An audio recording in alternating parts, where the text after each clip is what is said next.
ದುರಾಲೋಚನೆ ನನಗಿಲ್ಲಣ್ಣ. ಕೂಲಿ ನಾಲಿ ಮಾಡುತ್ತಿರುವ ನನ್ನಂತ 4 ಮಂದಿ ಬಡ ಮಕ್ಕಳಿಗೆ ವಿದ್ಯಾಭ್ಯಾಸ ಕಲಿಸಿದರೆ ಅವರಿಗೆ ಆಶೀರ್ವಾದ, ಆರೋಗ್ಯ, ಸಿರಿ ಸಂಪತ್ತು, ಆಶೀರ್ವಾದ. ಎದ್ರು ಬಿದ್ರ ನೀ ಆಡು ಒಂದೊಂದು ನುಡಿ ಕೇಳ್ತಾ ಇದ್ರೆ ನೀನು ಓದಿಸಿಕೋ ನನ್ನ ಜನ್ಮ ಸಾರ್ಥಕವಾಯಿತು. ಇರಲಿ ಅತ್ತಿಗೆ, ಹಿಂದೆಕ್ಕೋ ಅಣ್ಣನ ಮುಖ ಕಂದಿ ಕಪ್ಪಾಗಿದೆ. ಯಾಕಣ್ಣ ಮೈಯಲ್ಲಿ ಹುಷಾರಿಲ್ಲವೇ? ಏನಿಲ್ಲ ಸಂಪಾದ, ಹೊಲದಲ್ಲಿ ಸ್ವಲ್ಪ ಬಿಸಿಲಿನಲ್ಲಿ ಕೆಲಸ ಮಾಡಿ ಬಂದಿರಲ್ಲ, ಅದಕ್ಕೆ ಸ್ವಲ್ಪ ಮುಖ ಸಪ್ಪಗಾಗಿದೆ ಅಷ್ಟೇ. ಇರಲಿ. ಈಗ ಹಾಗಾದ್ರೆ ಸೇಡಿಗಾಗಿ ಸಿಡಿದ ಶಿವನಾಗ ಇಲ್ಲಿ ಒಕ್ಕ ಪುಂಡ ಹುಲಿ ಹಚ್ಚಿದ ಕುಂಕುಮ ಈ ನಾಟಕದ ನಾಯಕನ ನನ್ನ ಜಮದಗ್ನಿ ಎಲ್ಲೇನ ಎಲ್ಲಿ? ಕೂಗಿದವರು ಕೂಗಿನಂತೆ ನಡೆದರು ಮಂಡಲಂತೆ ನನ್ನ ಮೈನ ಜಮದಗ್ ನೀಟ ಕಡೆ ಬಂದೇ ಬಿಟ್ಟ.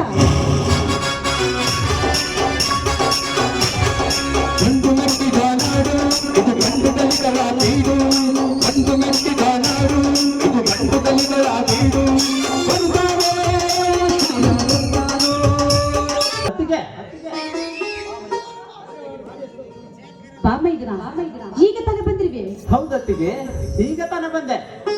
ಸೋದರ ಸಂಪಾತ್, ನೀನ್ ಯಾವಾಗ ಬಂದೆ? ಈಗ ತಾನೇ ಬಂದೆ ಅಣ್ಣ. ಸೋದರ ಜಮದಗ್ನಿ, ಜೋಡೆತ್ತಿನ ಚಕ್ಕಡೆ ರೇಸಿಗೆಂದು ಹೋದ ಕೆಲಸ ಏನಾಯ್ತು?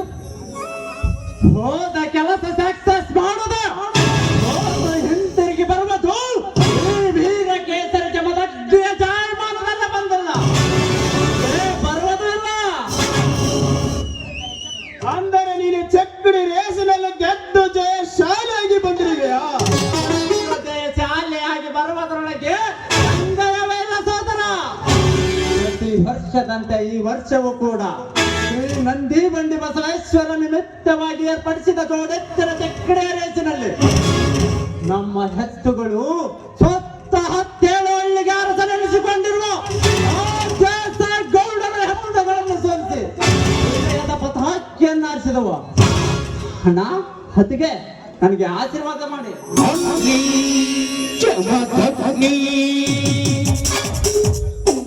ಎದ್ದೇಳು ಬೈದ್ರ, ಎದ್ದೇಳು.